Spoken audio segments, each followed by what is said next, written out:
nascentu quae kikidere catenque quae nunc sunt in honore. Bonsoir à toutes et à tous. Bonsoir.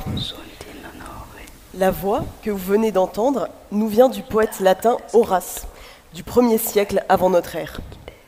Dans l'art poétique, il nous rappelle que nombreuses sont les choses qui, autrefois jugées archaïques, sont ramenées à la vie ou qui aujourd'hui sont au goût du jour et tomberont dans l'oubli. Nous avons retrouvé cette citation dans le Vieux Neuf, un ouvrage de 1859.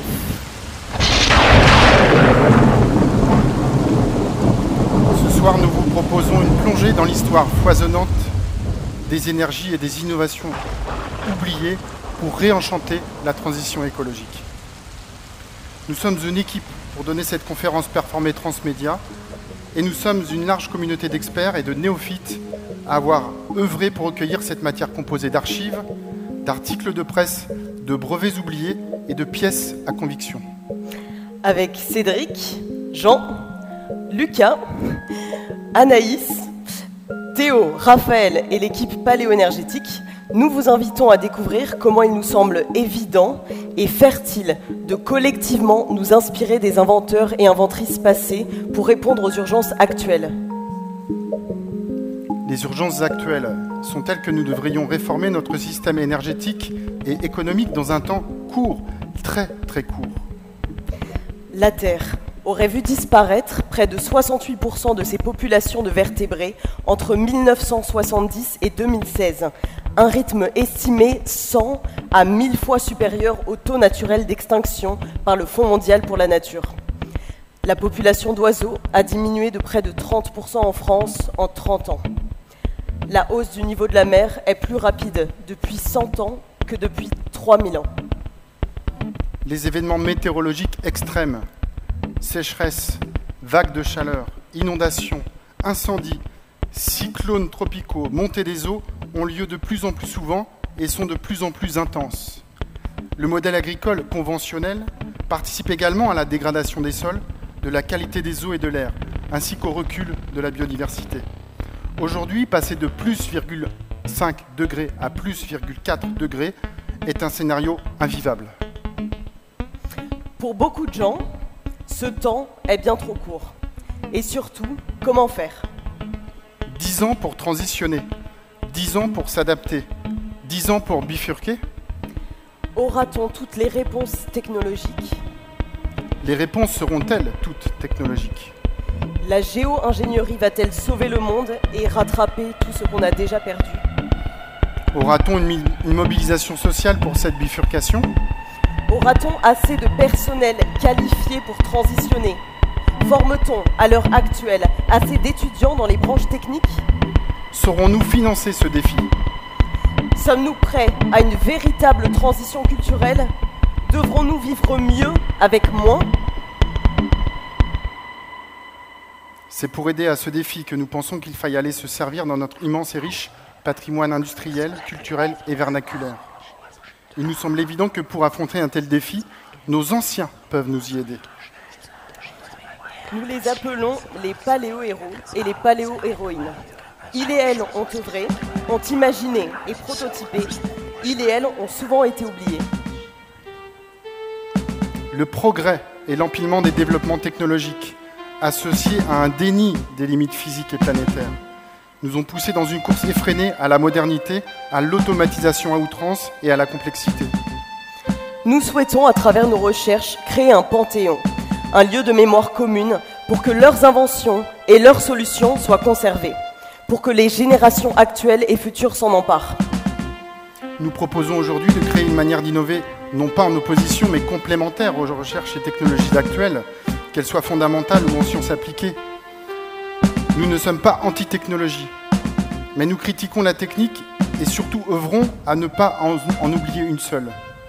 Nous nous inscrivons dans le mouvement des low-tech et du discernement technologique, de la juste technologie au bon endroit.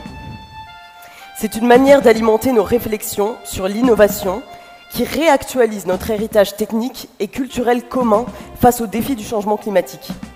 Les plus vieilles des technologies durables sont cachées dans la nature.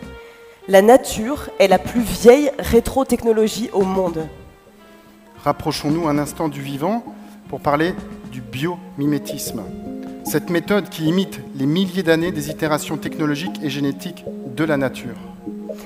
La nature est par définition une technologie très ancienne. Et son observation montre qu'il existe de nombreuses inspirations très intéressantes dans les matériaux, dans les propriétés physiques et chimiques des surfaces, mais aussi dans les interdépendances, les interactions et la symbiose des systèmes. Donc, l'observation du plus micro au macro est pleine de promesses. Connaissez-vous Clément Ader? Ingénieur, inventeur et aviateur français.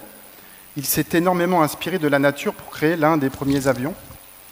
En 1890, il crée l'Éole, une grande chauve-souris motorisée dont la version aboutie sera l'avion numéro 3, 7 ans plus tard. Il s'inspire de la roussette, la grande chauve-souris, pour créer sa structure et lui donne le nom d'avion qui vient du latin oiseau. Le moteur à vapeur allégé au maximum va faire entrer cette machine dans l'histoire. C'est le premier décollage motorisé dans l'aviation.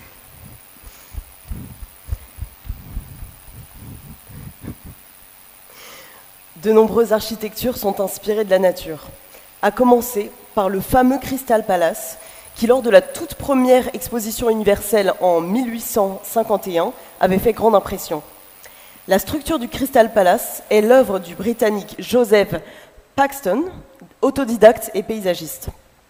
Il avait conçu de grandes serres constituées d'une ossature métallique et d'un remplissage de verre combiné au bois, et il avait éprouvé leur résistance et leur pérennité. Son architecture était directement inspirée du nénuphar.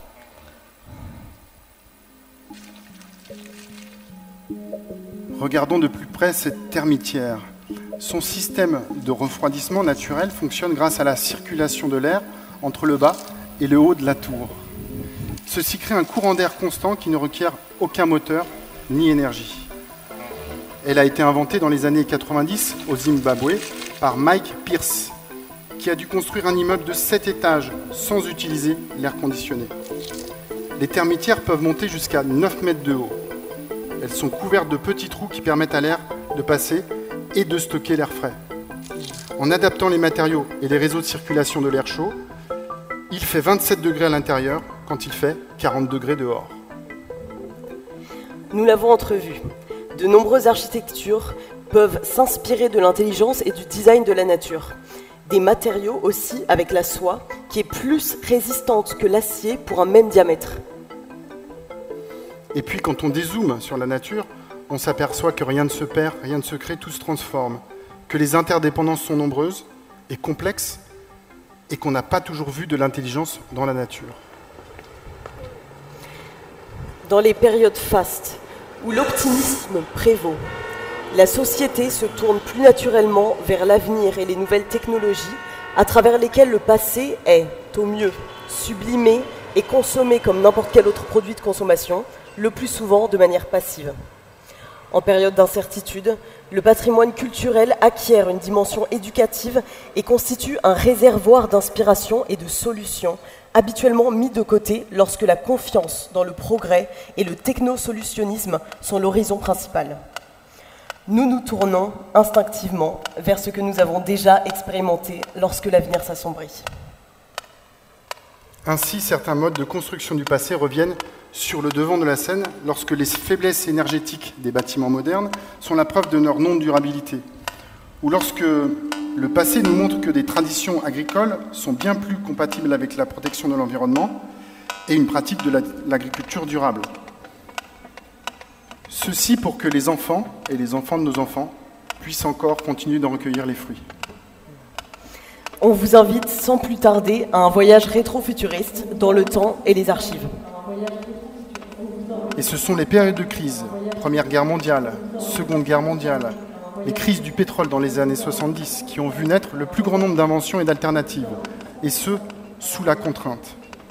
Puis, dès que les conflits s'apaisent, que les combustibles pétrole et charbon redeviennent accessibles et bon marché, toutes ces riches innovations redisparaissent.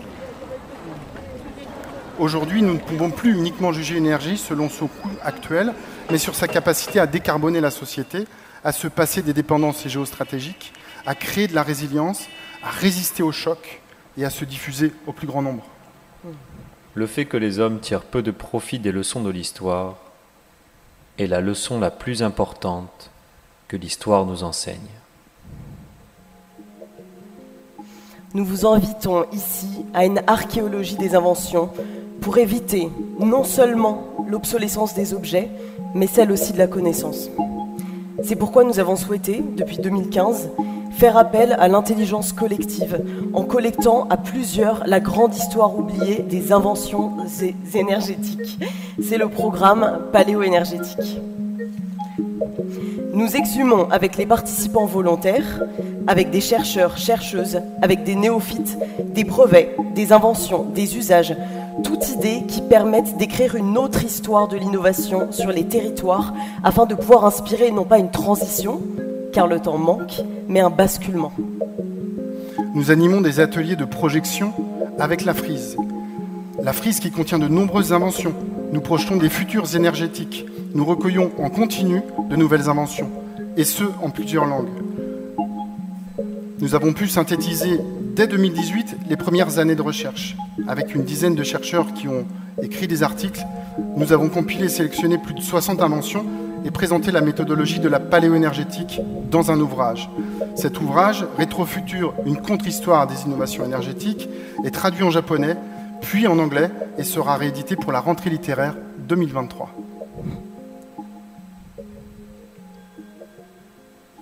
À travers des exemples historiques illustrés et mis en scène, nous pourrons ensemble découvrir des potentialités d'une recherche plus approfondie. Une recherche qui va de l'histoire des brevets jusqu'aux archives de sa propre entreprise ou de son territoire. Ces archives qui sont souvent méconnues, ces archives qui sont souvent non exploitées, des fois même non constituées. Mais commençons par l'origine de toutes ces énergies. La mère des énergies, l'énergie solaire.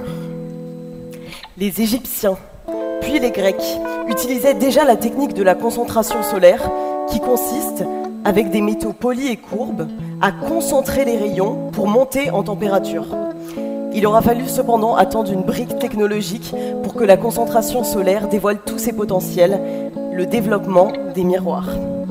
C'est au XVe siècle à Venise que se développe la fabrication des miroirs étamés, les fameux miroirs au mercure. Largement connu pour son œuvre artistique à travers le monde, Léonard de Vinci n'en était pas moins un brillant ingénieur et inventeur. Fasciné par l'énergie hydraulique, mais aussi solaire, il a imaginé toutes sortes de dispositifs utilisant des jeux de lentilles. Le dessin, allégorie des entreprises humaines, représente le soleil frappant une boussole. Une charrue est en arrière-plan. Le ruban est quant à lui le symbole de la connaissance. Léonard avait donc conscience de l'importance du soleil dans les entreprises humaines. Et on découvre dans ses codex et dans certains écrits qu'il aurait travaillé à faire fondre du bronze avec de l'énergie solaire. Ceci dans les buts de réaliser une statue équestre monumentale en hommage au duc Milan Ludovic Sforza. Le projet était de construire à l'époque la plus grande statue équestre au monde. Toutefois, le projet sera avorté. Les 100 tonnes de bronze allouées au monument seront finalement utilisées pour couler des canons. Preuve que le soleil est chaud par nature et non par vertu. Que le soleil est chaud par nature et non par vertu, la splendeur du corps solaire, dont l'œil humain ne peut soutenir longuement la vue, en est une preuve manifeste. En outre, les rayons que réfléchissent les miroirs concaves le démontrent avec évidence. Car lorsque l'éclat de leur percussion devient insoutenable à l'œil, sa fulgurance est semblable en tout point à celle du soleil dans sa vraie position. La vérité de ceci se prouve.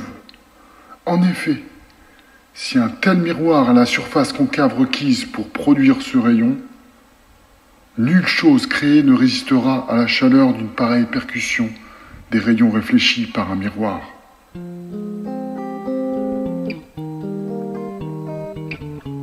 Vous savez probablement que Léonard de Vinci est mort au Clos Lucé.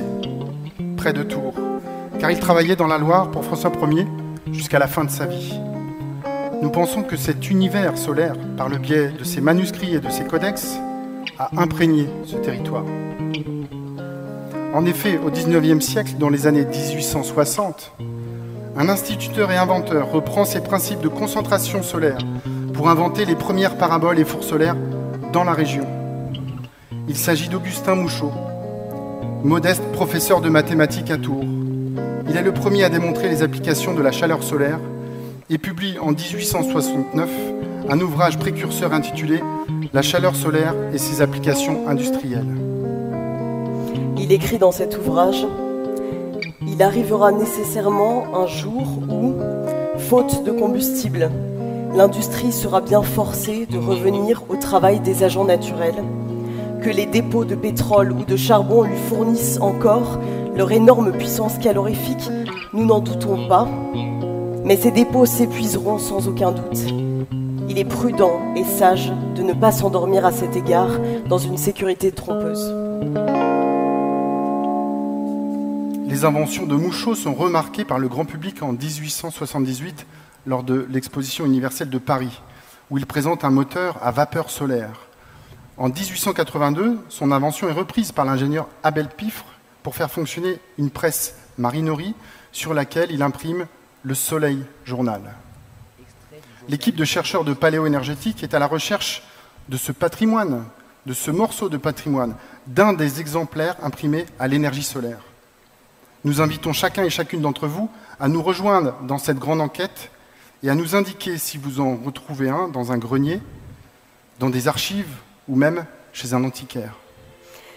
Augustin Mouchot est l'un des inventeurs qui font partie de nos paléo-héros. Nous leur avons dédié un muséum virtuel. Vous pouvez donc les rencontrer et les entendre tels des fantômes ressortis de l'oubli, vous raconter leurs inventions dans notre Rétrofutur Muséum. Il s'agit d'un musée virtuel. Vous pouvez aussi retrouver aux côtés des inventeurs leurs inventions modélisées en 3D. Bienvenue dans la version virtuelle du Rétrofutur Muséum, le musée des énergies renouvelables. Vous vous apprêtez à explorer la contre-histoire des innovations énergétiques, un voyage où vous trouverez des pionniers et des inventeurs oubliés, souvent en avance sur leur temps, qui pourraient bien servir à la transition énergétique contemporaine. Pour remonter le temps, rien de plus simple. Dirigez-vous près d'une invention et cliquez sur Play pour écouter l'audioguide. Recliquez pour l'arrêter. Bonne visite dans cette version virtuelle. Nous espérons pouvoir vous accueillir au plus vite dans la version physique de ce micro-musée dans le 13e arrondissement de Paris.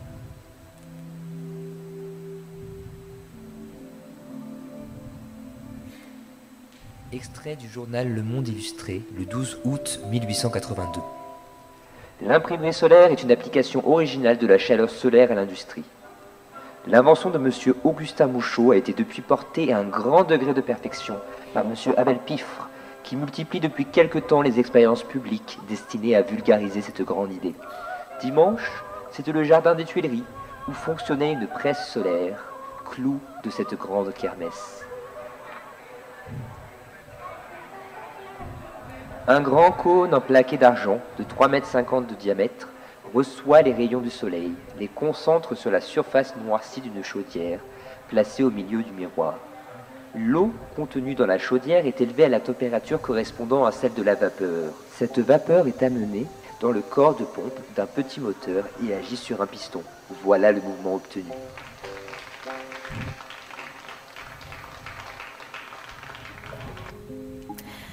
Restons dans l'univers solaire et la région de la Loire. Descendons la Loire jusqu'à Angers. C'est là que Jean-Luc Perrier, en 1979, a mis au point son concentrateur solaire de 50 kW pour transformer l'énergie solaire en hydrogène par électrolyse de l'eau. Le concentrateur chauffait de l'eau en son foyer central et la vapeur sous pression produite faisait tourner une génératrice électrique nécessaire au processus. Il alimentait avec ce système son véhicule qui pouvait ainsi tourner en ne rejetant que de la vapeur d'eau. Perrier publie en 1979 un ouvrage de référence intitulé « Énergie solaire, état actuel des applications » aux éditions techniques et scientifiques françaises. quelques jours avant de mourir dans un tragique accident de voiture, un accident de la route. La parabole a été retrouvée, mais aussi la voiture de Perrier. Nous pensons que le projet paléo-énergétique est là aussi pour alerter sur un patrimoine à conserver, qui n'est pas encore identifié, mais qui pourrait bien disparaître. Plus récemment, depuis 2019, des scientifiques de l'EPFL ont créé un réacteur solaire pilote, un réacteur qui produit chaleur et oxygène utilisables, mais aussi de l'hydrogène avec une efficacité sans précédent pour sa taille. Il est visible à Lausanne et après avoir concentré le rayonnement solaire près de 1000 fois, un réacteur situé au-dessus de la parabole utilise la lumière du soleil pour convertir l'eau en hydrogène, ainsi qu'en oxygène et en chaleur. Tous ces éléments sont exploités, ils sont précieux et renouvelables. Aujourd'hui, il y a urgence à innover à partir du passé pour notre futur collectif. On peut difficilement vous résumer 8 années de recherche collective, tellement la ressource constituée par notre programme participatif paléo-énergétique, elle est riche. Mais ce contenu est disponible sur notre frise numérique, en ligne, sur paléoénergétique.org, et vous pouvez en découvrir des pépites lors de nos expositions et dans nos ouvrages, nos articles, et continuer d'interagir avec la communauté en nous suivant sur les réseaux. Et on vous propose maintenant une petite sélection de rétrothèques, quelques exemples concrets de réactualisation d'inventions anciennes, des remixes technologiques comme on les appelle, ceci pour faire face aux enjeux de la transition énergétique urgente. Il est possible aujourd'hui de construire des bâtiments qui s'inspirent de la technique ancienne des tours à vent perses, les badgirs, afin de ventiler et refroidir en consommant peu d'énergie, et ce, même au cœur du désert. Le projet de rénovation de la tour Montparnasse utilise par exemple un dispositif qui crée des turbulences en façade et qui va ainsi pousser de l'air dans la tour afin de la refroidir. Connaissez-vous par ailleurs l'incroyable maison Feuillette? C'est une maison en paille qui a été construite dans les années 20 et elle est toujours visitable à Montargis, près d'Orléans. Aujourd'hui, il existe un renouveau de la construction paille et biosourcée et le bâtiment de la ville de Lausanne Eco 46 en est un bel exemple. Sur 2 niveaux, avec un mur à inertie centrale en terre locale, selon la technique des murs en pisé, ce bâtiment a été entièrement construit en paille porteuse avec des ressources et du bois de la région. Autre rétrotech, les batteries nickel-fer de Edison. Thomas Edison, mort en 1931, inventeur de l'ampoule électrique, est l'un des grands pionniers dans le domaine de l'électricité à la fin du 19e siècle. Dans les années 1900, il conçoit également une batterie pour automobile fonctionnant grâce à un couple nickel-fer. Ces batteries sont extrêmement durables, comme il l'a prouvé avec sa première voiture électrique. Certaines ont une durée de vie de plus de 40 ans, idéale pour faire du stockage stationnaire. Elles peuvent aussi produire de l'hydrogène. C'est au milieu des années 2010 qu'une équipe de chercheurs de l'Université technologique de Delft, le Delft Institute of Technology aux Pays-Bas, a trouvé une utilisation pour la batterie nickel-fer, basée sur l'hydrogène produite. Lorsque l'électricité traverse la batterie, pendant qu'elle est rechargée, elle subit une réaction chimique qui libère hydrogène et oxygène. L'équipe a reconnu que cette réaction rappelle celle utilisée pour libérer l'hydrogène de l'eau, connue sous le nom d'électrolyse. Stocker de l'énergie est un des enjeux de la transition énergétique. C'est même le Graal, d'arriver à stocker des énergies intermittentes. Y parvenir à un coût raisonnable est un réel défi. À la manière du coucou suisse, qui est une invention allemande, le projet Energy Vault est testé au Tessin. Le système est composé de grues qui remontent des charges lorsque l'énergie est abondante et la demande basse pour stocker une énergie potentielle. Puis ces charges redescendent pour produire de l'électricité lors d'un pic de demande d'énergie grâce à des générateurs. Avec Lewis Hurry et Paul Marsal, le chimiste autrichien Karl Kordesch est un des co-inventeurs de la pile alcaline dans les années 1950 aux US. Pendant près de 20 ans, il va poser des brevets pour pouvoir recharger ses piles à une époque où les piles rechargeables n'existent pas encore sur le marché mondial. nous avons retrouvé en 2016 ce brevet grâce au projet paléo-énergétique. Ce brevet qui permet de régénérer des piles dites jetables, non rechargeables. En reprenant la technologie de la micropulsion électrique mise au point par Karl Kordech, nous avons testé toutes les piles du marché contemporain de façon collaborative et démontré que le principe fonctionne toujours. C'est aujourd'hui devenu un projet entrepreneurial du nom de Regenbox qui redéveloppe cette technologie et produit des solutions, y compris individuelles, pour mieux gérer ces piles. C'est un remix technologique. C'est un exemple de ce que nous pouvons réactualiser comme invention oubliée, et ceci pour répondre à des enjeux très contemporains. Ici, la pollution des eaux de surface, les impacts carbone, puisqu'une pile, c'est 100 grammes de CO2, mais aussi des déchets toxiques.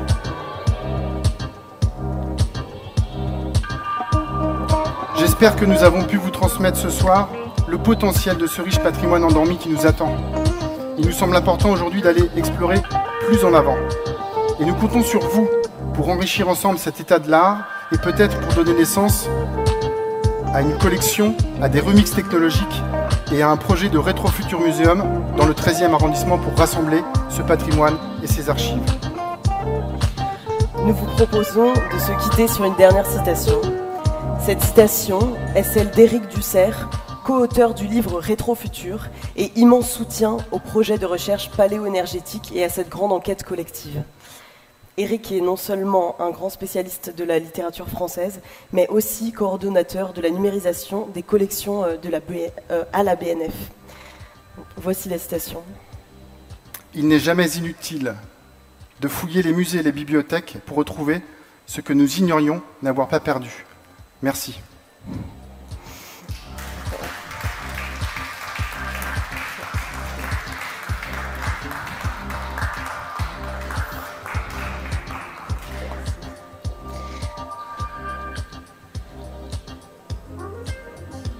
On se quitte avec le générique qui remercie la plupart des participants déjà pour cette conférence performée. On remercie le Centre Léonard de nous avoir accueillis et de nous avoir permis ce prototypage. On remercie bien sûr tous les gens qui ont participé. On remercie Eric qui est dans la salle, tous les gens qui nous soutiennent. Et puis on vous donne rendez-vous pour la suite des aventures puisque les archives sont profondes et elles méritent d'être explorées. Merci encore. Merci.